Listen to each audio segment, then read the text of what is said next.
Hello guys! Welcome to my YouTube channel. Ngayon ay tuturuan ko kayo kung paano mag-update ng Messenger. Una, pumunta lang tayo ng ating Google Play Store. Ayan, then kapag nandito na tayo sa ating Google Play Store, pansinin nyo lang sa baba yung search na nakasulat, which is eto. Then kapag naklik nyo na yung search, then mapupunta na tayo dito, then pansinin nyo naman sa upper part itong search bar.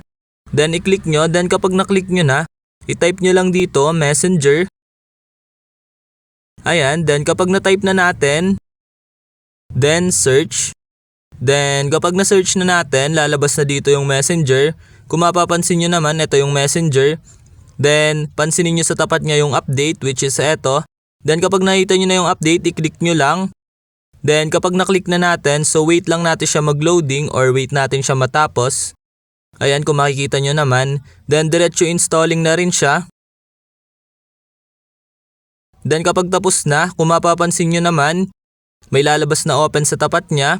Ibig sabihin na update na natin ang ating Messenger dito sa Google Play Store.